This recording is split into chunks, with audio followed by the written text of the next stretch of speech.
Perkenalkan, nama aku Fathar Rehan. Aku dari kelas praktis hukum semester 6 UIN Syarif Hidayatullah Jakarta. Di sini aku akan menjelaskan mengenai keabsahan dan cara adopsi anak di dalam hukum adat. Nah, sebelum kita masuk ke materi yang terinti, kita harus tahu dulu pengertian adopsi. Nah, istilah adopsi itu memiliki arti yang sangat luas secara adat ya, ketimbang dari sistem hukum barat. Nah, dalam hukum adat, adopsi itu dapat diartikan sebagai perbuatan hukum untuk memberikan status hukum kepada seorang anak yang sebelumnya itu tidak dimiliki oleh anak tersebut.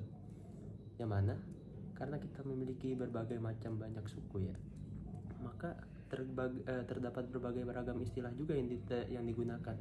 Kayak misalnya ngukup anak itu dari suku Dayak Mayang Siung, terus ada mupu anak dari Cirebon, terus ada ngukut anak dari Sunda, kemudian ada Nyentanayang dari Bali, Mulang Jurai dari Bengkulu, nah dan berbagai macam istilah lainnya. Nah, bagaimana sih kedudukan anak angkat itu dalam hukum adat?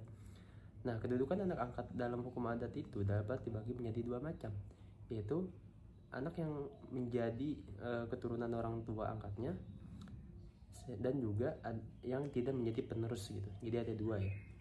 Terus bagaimana sih kalau misalkan cara adopsi anak dalam hukum adat itu? Nah, secara garis besar ada dua ya. Ada yang secara langsung dan tidak langsung. Kalau misalkan secara langsung, maka misalnya anak tersebut itu langsung diangkat menjadi anak. Misalkan di adat Nyentanayang di Bali. Nah, di mana pengangkatan anak merupakan perbuatan hukum yang melepaskan anak tersebut dari keluarga asalnya ke keluarga angkatnya. Nah, anak tersebut itu langsung menjadi anak kandung dari orang tua yang mengangkatnya gitu, dan akan meneruskan kedudukan dari ayahnya tersebut.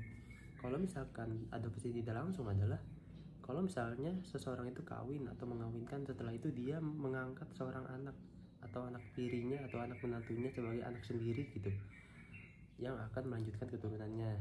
Itu perbedaannya. Kemudian apakah pengangkatan anak secara adat itu sah nggak sih menurut hukum nasional?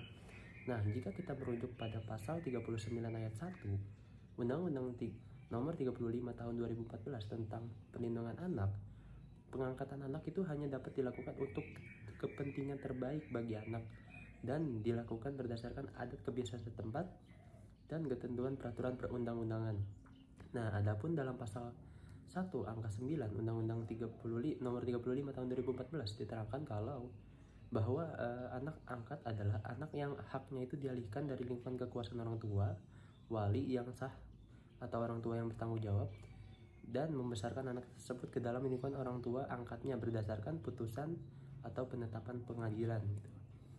Terus lebih lanjut diterangkan dalam pasal 9 PP nomor 54 tahun 2007 bahwa anak pengangkatan berdasarkan adat kebiasaan setempat, yaitu pengangkatan anak yang dilakukan dalam satu komunitas yang nyata-nyatanya adat tersebut itu masih melakukannya, itu dapat dimohonkan ke penetapan ke pengadilan gitu.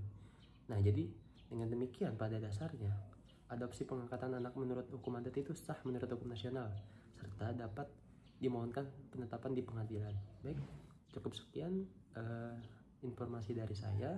Mudah-mudahan ada manfaatnya bagi kita semua. Terima kasih. Wassalamualaikum warahmatullahi wabarakatuh.